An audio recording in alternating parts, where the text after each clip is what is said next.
Hello student, मैं अजीत कुमार लक्ष्य के ऑनलाइन क्लास में आपका स्वागत करता हूं। ये मटेरियल साइंस का यूनिट 5 का 5.1 टॉपिक है। ये मटेरियल साइंस का सबसे लास्ट यूनिट है जिसमें हम पढ़ेंगे क्रोजन एंड इस सरफेस इंजीनियरिंग।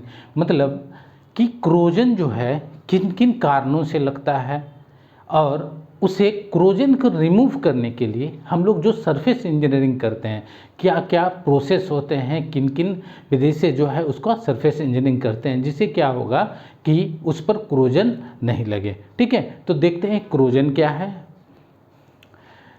क्रोजन है क्या? तो क्रोजन क्या है? एक नेचुरल प्रोसेस है जिसमें क्या होता है कि एक प्योर मेटल जो होता है वो ऑक्सीडाइज हो जाता है।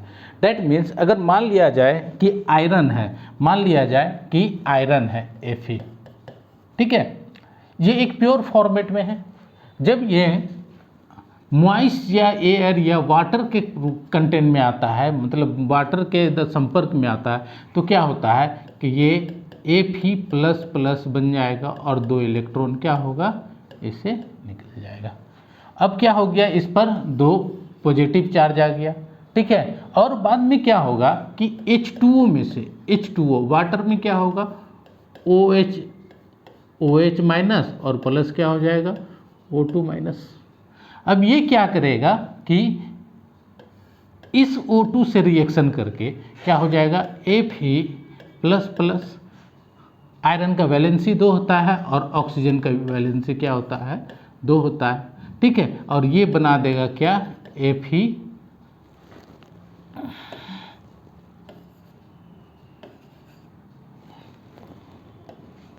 ये बना देगा क्या, Fe2O3, जिसे हम लोग हेमेटाइट के नाम से भी जानते हैं। हेमेटाइट,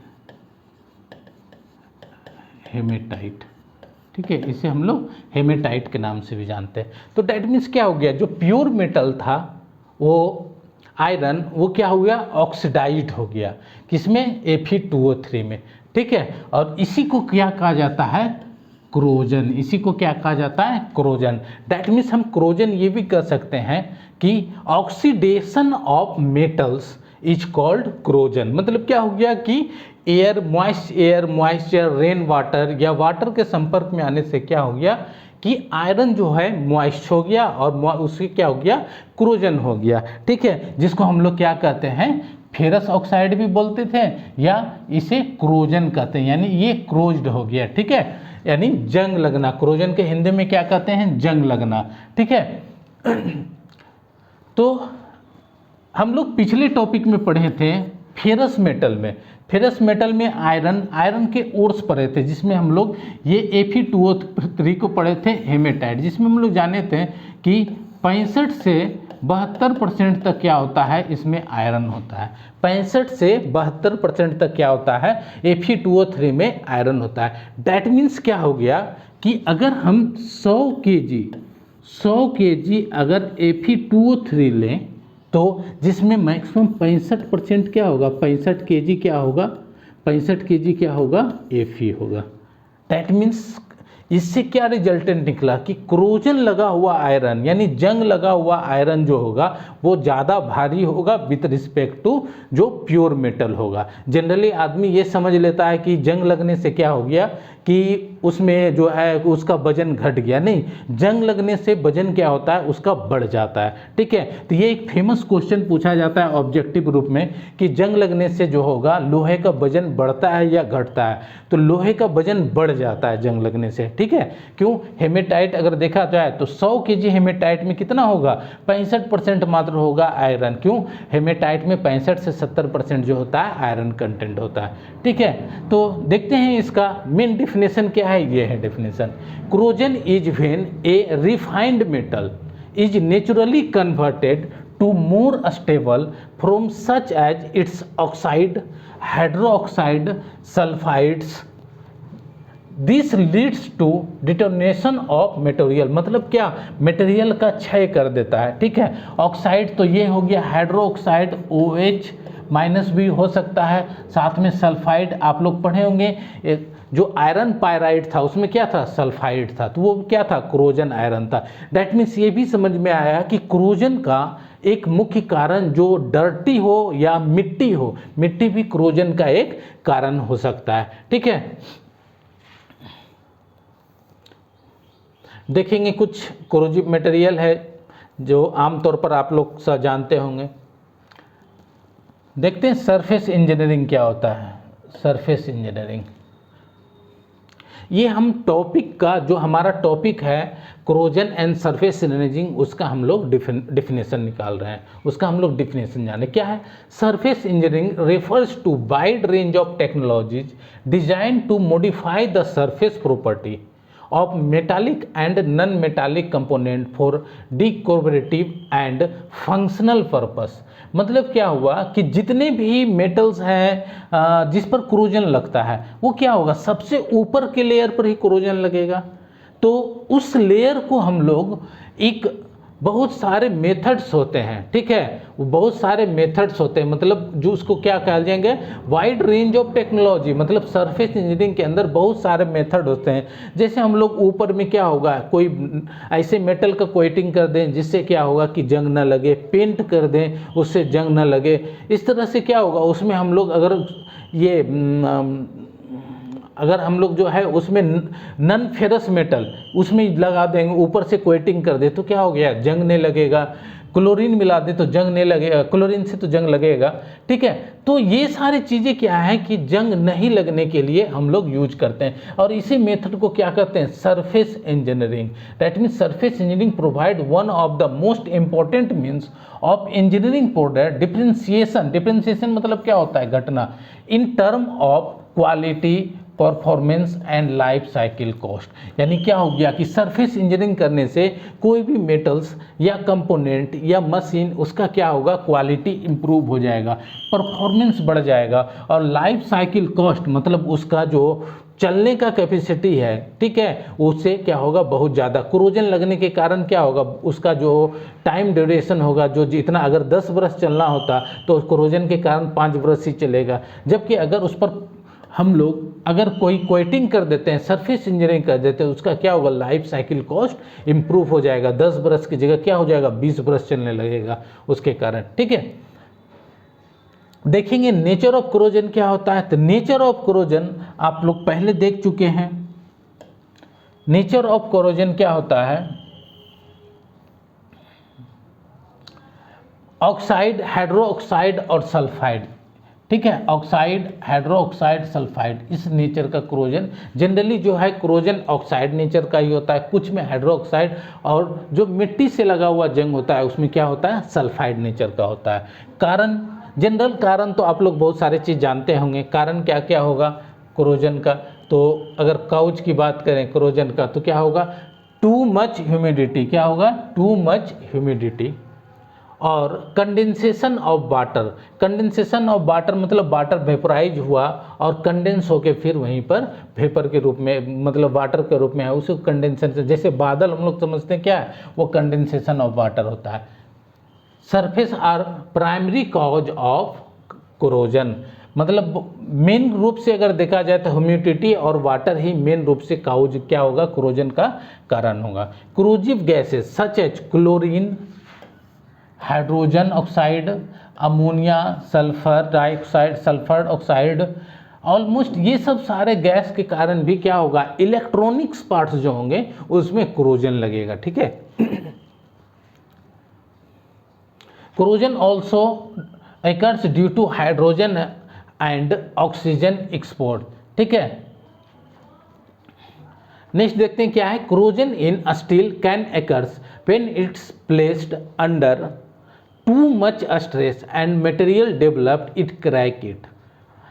कभी कभी आप लोग देखे होंगे, जैसे कि मान लिया जाए कोई मटेरियल है, उस पर क्या हो गया, स्ट्रेस लगा रहे हैं। स्ट्रेस हम लोग जो सरफेस इंजीनियरिंग किए हैं वो क्या है, ऊपर के लेयर पर किए हैं, ठीक है, जिससे क्रोजन नहीं लगे। लेकिन क्या होता है कि कभी कभी क्या होता है कि ज़्यादा स्ट्रेस होने के, स्ट्रेस अगर बढ़ गया तो क्या होगा, धीरे धीरे यहाँ से क्रैक ऐसे आना शुरू हो जाता है। ठीक है, क्रैक आना शुरू हो जाता है। इससे क्या होगा कि इस पार्ट में हम क्या होगा, क्रोजन होना शुरू हो जाएगा। तो ड्यू टू हाई स्ट्रेस या ड्यू टू हाई लोड क्या होगा, यहाँ पर क्रोजन होगा। जनरली क्या होता है कि आप लोग जो गियर देखे होंगे, ठीक है, गियर अगर देखे होंगे तो गियर में क्या होगा, टीथ लगा हुआ रहता है इस तरह से। बात गियर में क्या होता है, टीथ लगा हुआ होता है। और गियर में एक और गियर होगा जो क्या होगा, इस तरह से क्या होगा, इसमें पावर ड्रिवन करेगा। दोनों पर क्या है, एक लोड लगा हुआ है, जिसके कारण क्या होगा, ये अगर मूव करेगा तो ये भी मूव करेगा, ये पावर एक दूसरे को ट्रांसफर करेगा। इससे क्या होगा, इसके जो टीथ होंगे उस पर एक हाई स्ट्रेस लगेगा। क्या लगेगा, स्ट्रेस लगेगा, जिसके कारण क्या होगा, इसके टीथ के बीच में धीरे धीरे क्या होगा, बीच में एक छोटा छोटा क्या होगा, एक प्रेशर के कारण, स्ट्रेस के कारण हो गया क्या, क्रैक आना शुरू हो जाएगा। और इसके बीच में क्या होता है कि क्रोजन आना शुरू हो जाएगा। क्यों, क्योंकि हम लोग सरफेस इंजीनियरिंग तो ऊपर वाले पार्ट पर करें, इंटरनल पार्ट पर तो किए नहीं है, जिसके कारण क्या होगा कि उस पर क्रोजन लग सकता है। फिर देखेंगे, metal expose to electrical current for a long time can experience electronic corrosion.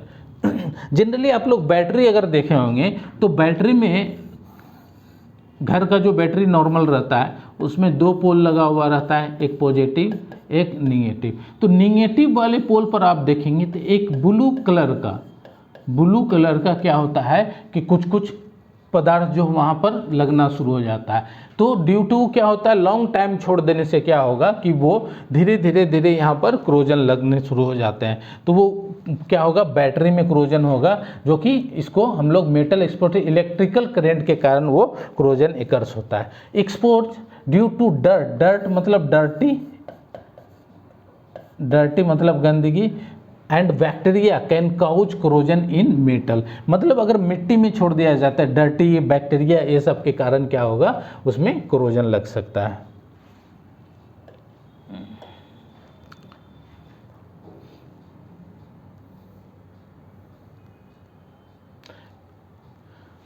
Electrochemical reaction, ठीक है, जितने भी क्रोजन्स होते हैं हमने जो देखा पहले, वो सारे इलेक्ट्रिकल क्रोजन ही होते हैं। जैसे हमने देखा क्या, Fe जो था क्या, Fe प्लस प्लस में टूट गया और 2 इलेक्ट्रॉन जो है यहाँ से निकल गया, ठीक है। फिर क्या हो गया कि ये वाटर के संपर्क में आने से रिएक्शन किया, तो वाटर किस तरह से टूटेगा, H2O, H2O OH माइनस में टूटेगा प्लस O माइनस प्लस में टूटेगा, ठीक है, O प्लस में टूटेगा। और ये क्या करेगा कि या तो इसके साथ रिएक्शन करे या तो इसके साथ रिएक्शन करे, ठीक है, ये कहलाएगा। और फॉर्मेशन क्या करेगा, Fe2O3 बनेगा। क्या बनेगा, Fe2O3 बनेगा। इसी को क्या कहते हैं, इलेक्ट्रोकेमिकल रिएक्शन। दैट मीन्स क्या हो गया कि क्रोजन क्या है, एक रासायनिक प्रक्रिया है, क्रोजन क्या है, एक केमिकल रिएक्शन है, ठीक है। और इसी रिएक्शन को हम लोग इलेक्ट्रोकेमिकल रिएक्शन कहते हैं। क्या है, when metals are expose to air moisture soil, etc, then they undergo corrosion through electrochemical process. यही इलेक्ट्रोकेमिकल प्रोसेस है।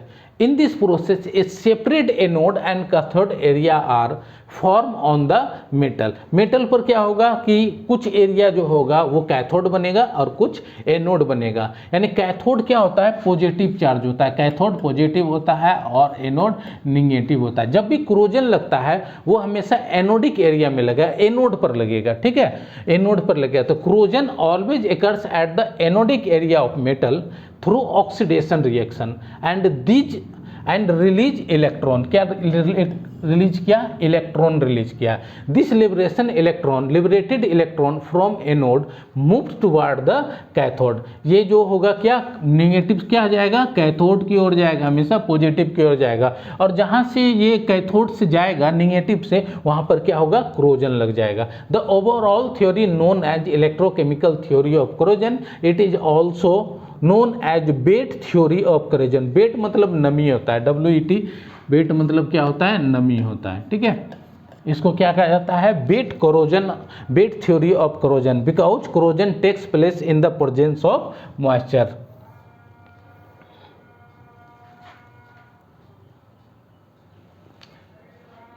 Because corrosion takes place in the presence of moisture. देखा जाए तो दो तरह का होगा, हाइड्रोजन लिबरेशन और ऑब्जर्वेशन ऑफ ऑक्सीजन।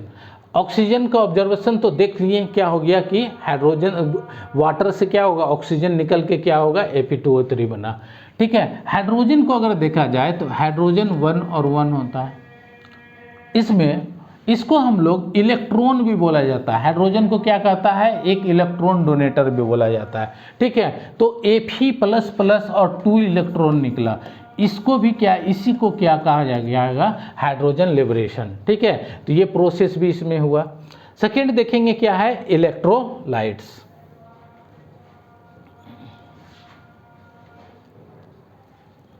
इलेक्ट्रोलाइट्स ये क्या होगा, दो डिसिमिलर मेटल, मान लिया जाए कोई बैटरी है बैटरी है, तो बैटरी में क्या होगा, एक मान लिया जाए जिंक का और एक मान लिया जाए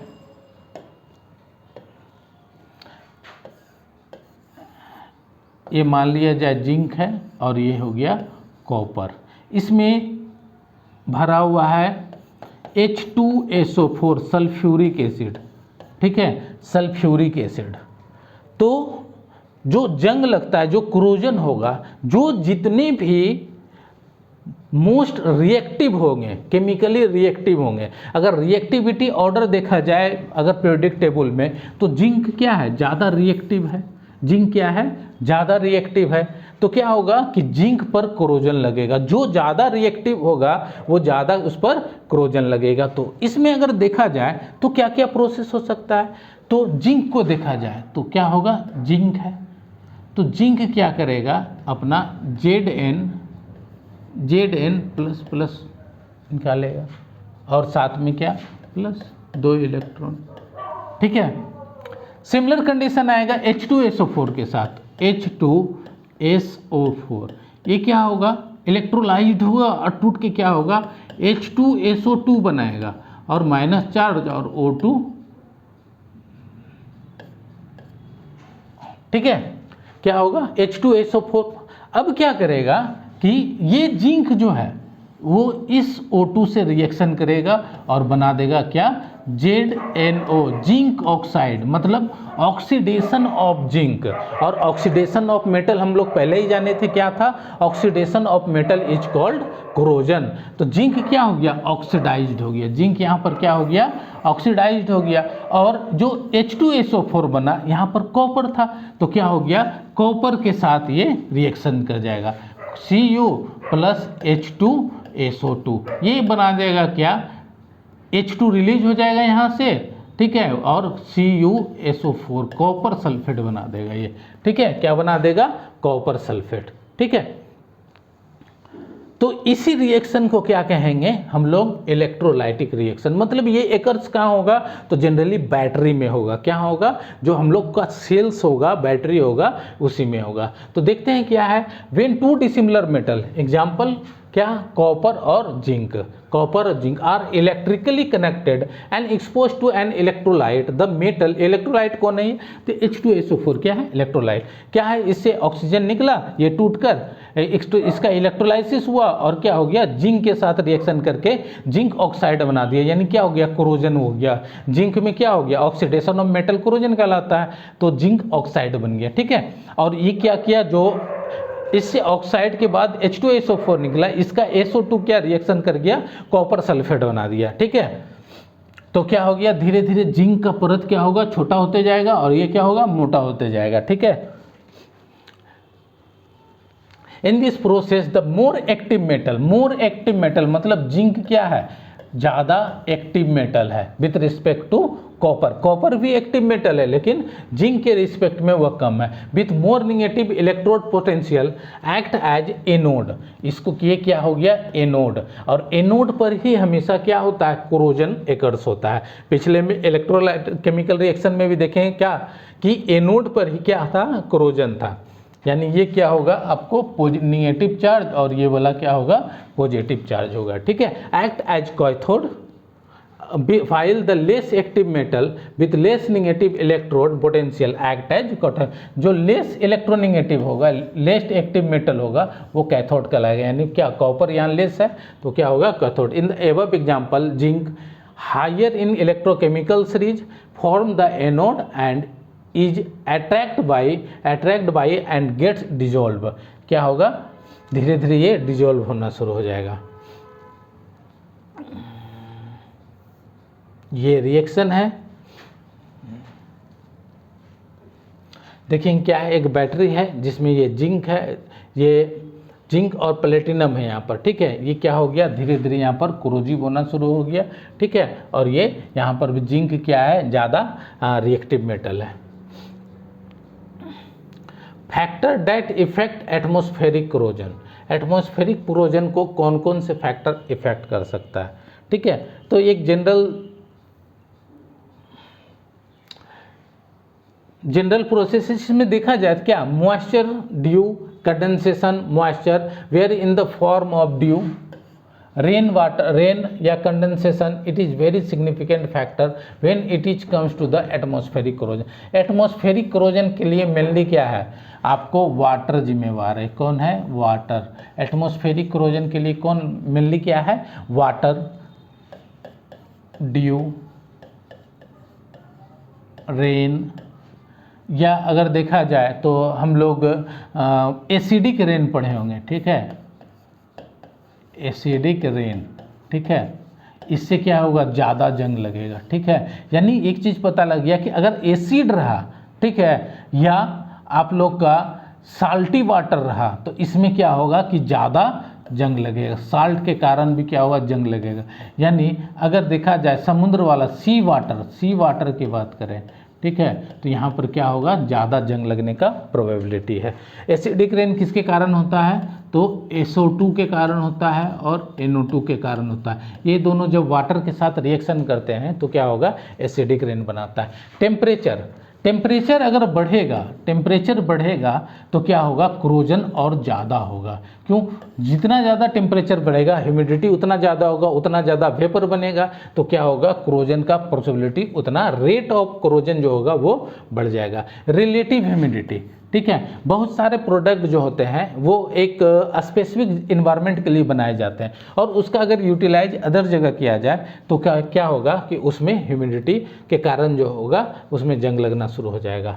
पार्टिकल डिकम्पोजिशन मतलब बहुत सारे जो मशीन्स पार्ट होते हैं धीरे धीरे क्या होते हैं कि ड्यू टू बियरिंग मतलब टेयरिंग ये क्या होगा धीरे धीरे घिसने शुरू हो जाते हैं। यानी पार्टिकल का डिकम्पोजिशन के कारण क्या ऊपर का लेयर क्या होगा थोड़ा थोड़ा ऊपर घिसने लगेगा जिससे ऊपर से क्या होगा जंग लगता है। पॉल्यूशन के कारण भी पॉल्यूटेंट के कारण भी जंग लगता है, ठीक है।